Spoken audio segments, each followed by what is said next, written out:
ಸಿನಿಮಾದಲ್ಲಿ ಅವಕಾಶ ಕೊಡಿಸೋದಾಗಿ ಯುವತಿಗೆ ವಂಚನೆ. ಬೆಂಗಳೂರಿನ ಸಂತೋಷ್ ಎಂಬಾತನಿಂದ ಯುವತಿಗೆ ಮೋಸ ಆಗಿದೆ ಅನ್ನೋ ಆರೋಪ ಕೇಳಿಬಂದಿದೆ.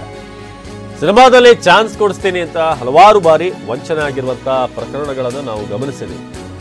ಇದೀಗ ಸಂತೋಷ್ ಎನ್ನುವ ವ್ಯಕ್ತಿಯ ಮೇಲೆ ಪ್ರೀತಿ ಹೆಸರಲ್ಲಿ ಲೈಂಗಿಕವಾಗಿ ಬಳಸಿಕೊಂಡಿದ್ದಾರೆ ಅನ್ನೋ ಆರೋಪ.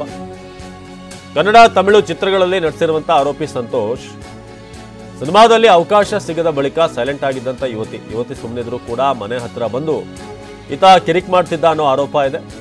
ಜೊತೆಗೆ ಆಕೆ ಜೊತೆಗಿದ್ದಂಥ ಖಾಸಗಿ ವಿಡಿಯೋನ ಇಟ್ಕೊಂಡು ಕಿರುಕುಳ ಕೊಡ್ತಿದ್ದ ಅನ್ನೋದು. ಮದುವೆ ಆಗಿದ್ರು ಕೂಡ ಯುವತಿ ಹಿಂದೆ ಬಿದ್ದಿದ್ದಂಥ ವ್ಯಕ್ತಿ ಈತ ಅಂತ ಈಗ ಆಕೆ ಕಂಪ್ಲೇಂಟನ್ನು ಕೊಟ್ಟಿರೋದು.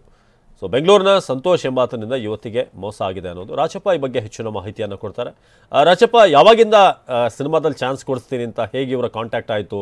ಸೊ ನಂತರ ಏನು ಪ್ರಾಬ್ಲಮ್ ಆಗಿದೆ ಅಂತ ಯುವತಿಗೆ?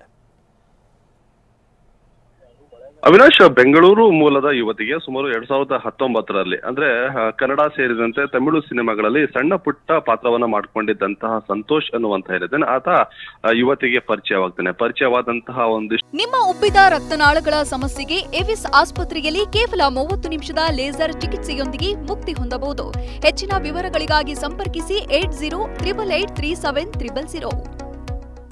ಸಂದರ್ಭದಲ್ಲಿ ಯುವತಿಗೂ ಕೂಡ ಅಂದ್ರೆ ಕನ್ನಡ ಸೇರಿದಂತೆ ತಮಿಳು ಭಾಷೆಯ ಕೆಲವು ಸಿನಿಮಾಗಳಲ್ಲಿ ಹೀರೋನ್ ಆಗಿ ಮಾಡ್ತೀನಿ ಅಂತ ಹೇಳಿ ಪರಿಚಯ ಮಾಡಿಕೊಂಡು ಮಾತುಕತೆಯನ್ನು ಕೂಡ ಬೆಳೆಸ್ತಾನೆ. ಇದಾದ ನಂತರದಲ್ಲಿ ಆತ್ಮೀಯರಾದ ಮೇಲೆ ಆತ ಪ್ರೀತಿ ಮಾಡ್ತಿರೋದಾಗಿ ನಾಟಕವನ್ನ ಕೂಡ ಮಾಡ್ತಾನೆ. ಪ್ರೀತಿ ಮಾಡೋದಾಗಿ ನಾಟಕ ಮಾಡಿ ಆಕೆಯನ್ನ ರಾಜ್ಯದ ಬೇರೆ ಬೇರೆ ಭಾಗಗಳಿಗೆ ಕರೆದುಕೊಂಡು ಹೋಗಿ ಒಂದಿಷ್ಟು ಲೈಂಗಿಕವಾಗಿ ಬಳಸ್ಕೊಂಡು ಆಕೆಯನ್ನ ಮದುವೆ ಆಗೋದಾಗಿ ಅಂತ ಹೇಳಿ ಭರವಸೆನ ಕೂಡ ನೀಡ್ತಾನೆ. ಯಾವಾಗ ಇದೆಲ್ಲವೂ ಕೂಡ ಸುಳ್ಳು ಅಂತ ಗೊತ್ತಾಗತ್ತೆ, ಅದರ ಜೊತೆಗೆ ಈತ ಏನು ಬೇರೊಂದು ಮದುವೆ ಆಗಿರೋದು ಕೂಡ ಗೊತ್ತಾಗತ್ತೆ. ಅಂದ್ರೆ ಬೆಂಗಳೂರಿನ ಗಡಿ ಭಾಗದಲ್ಲಿ ಈತ ಇರುವಂತದ್ದು.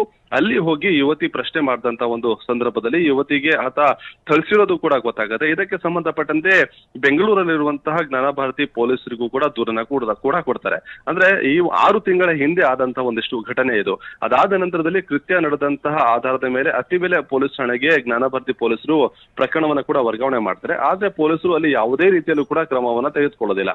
ಇದಾದ ನಂತರದಲ್ಲಿ ಇನ್ನೊಂದು ಮದುವೆ ಆಯ್ತು, ಹಾಳಾಗೋಗ್ಲಿ ಅಂತ ಹೇಳಿ ಆ ಯುವತಿ ಬಿಟ್ಟರೂ ಕೂಡ ಪದೇ ಬಂದು ಯುವತಿಯನ್ನ ಕಾಡುವಂಥದ್ದನ್ನ ಆತ ಮಾಡ್ತಿದ್ದುವಂಥದ್ದು. ಅಂದ್ರೆ ಇತ್ತೀಚೆಗೆ ಅಂದ್ರೆ ಫೆಬ್ರವರಿ 14ರಂದು ಕೂಡ ಏನು ಜ್ಞಾನಭಾರತಿ ಪೊಲೀಸ್ ಠಾಣೆ ವ್ಯಾಪ್ತಿಯಲ್ಲಿರುವಂತಹ ಯುವತಿ ಮನೆಗೆ ಬಂದು ಆತ ತನ್ನ ಜೊತೆಗೆ ಬರುವಂತೆ ಹೇಳ್ತಾನೆ. ಯಾವಾಗ ಯುವತಿ ನಿರಾಕರಣೆ ಮಾಡ್ತಾರೆ, ಈ ಸಂದರ್ಭದಲ್ಲಿ ಆಕೆಯ ಜೊತೆಗೆ ತೆಗೆದುಕೊಂಡಿರುವ ಒಂದಿಷ್ಟು ಖಾಸಗಿ ಫೋಟೋನ ವೈರಲ್ ಮಾಡೋದೇ ಕೂಡ ಬೆದರಿಕೆನ ಹಾಕಿರೋದು.